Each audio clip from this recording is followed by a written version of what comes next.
Aujourd'hui, correction d'exercice sur le chapitre logarithme et exponentielle.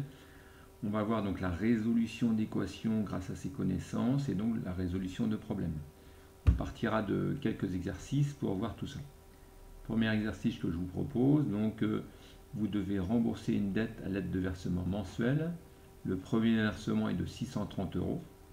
Vous savez que chaque mois, votre remboursement baisse de 2%.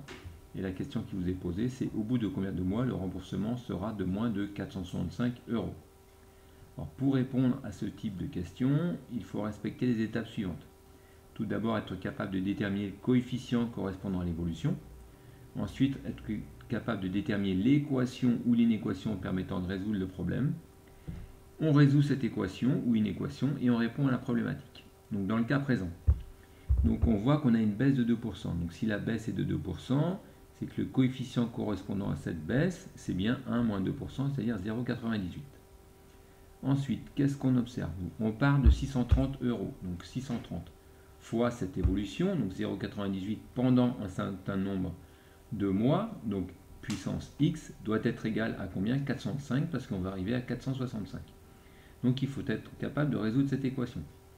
Comment on fait pour résoudre cette équation? Donc 630 fois 0,98 puissance x égale 465. Donc 0,98 puissance x égale 465 sur 630.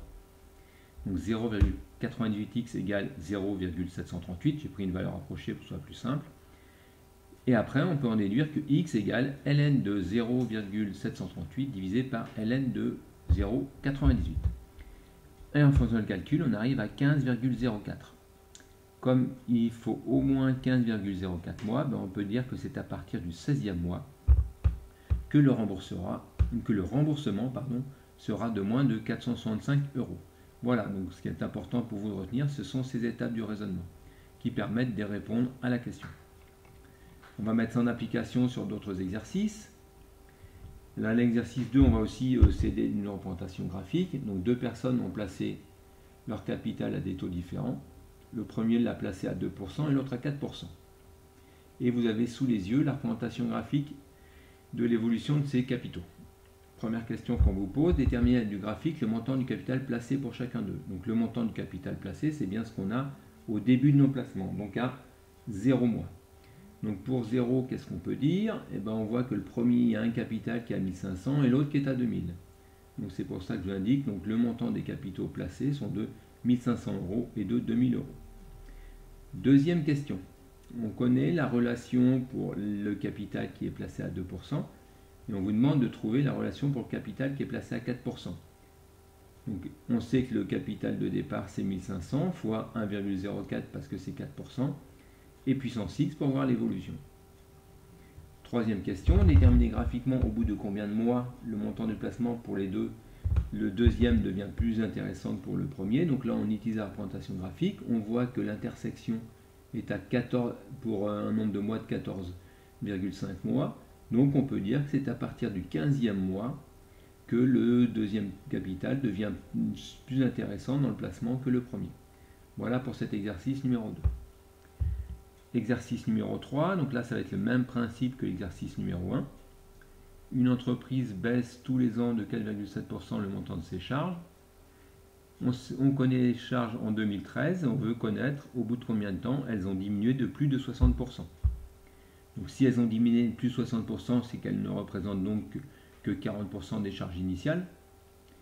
Et comme c'est une baisse de 4,7% tous les ans, on sait que le coef c'est 1 moins 4,7%, c'est-à-dire 0,953. Voilà pour ces deux informations très importantes. Maintenant, nous on est parti de 180 000 fois l'évolution, 0,953 puissance x, égale où on veut arriver, c'est-à-dire 180 000 fois 0,4. Je résous cette équation comme dans l'exercice numéro 1, je vous laisserai regarder les étapes, et on peut conclure, c'est donc à partir de la 20e année que les charges auront diminué de plus de 60%, 20 ans plus tard que 2013, ça fait bien à partir de 2033. Même idée pour le deuxième exercice, enfin la deuxième question de cet exercice. On a un capital, on connaît le premier versement, on sait que les versements sont majorés, donc augmentés de 6,5% tous les ans. Et au bout de combien de temps? Ce sera le double. Donc voilà, majoration de 6,5, je trouve le coefficient. je suis capable de trouver l'équation correspondante. 55 fois 1,065x égale 55 fois 2, puisqu'on veut doubler. Je résous cette équation et j'arrive à 11. Donc c'est donc au bout de 11 mois que le versement sera le double du versement initial. Voilà pour cet exercice numéro 3. Exercice 4, vous avez sous les yeux différentes représentations.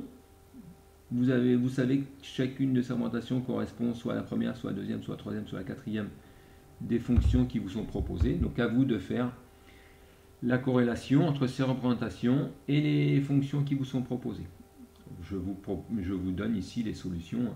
Vous pouvez bien sûr vous aider de votre cours pour réussir à répondre à ces questions. Voilà pour ces exercices.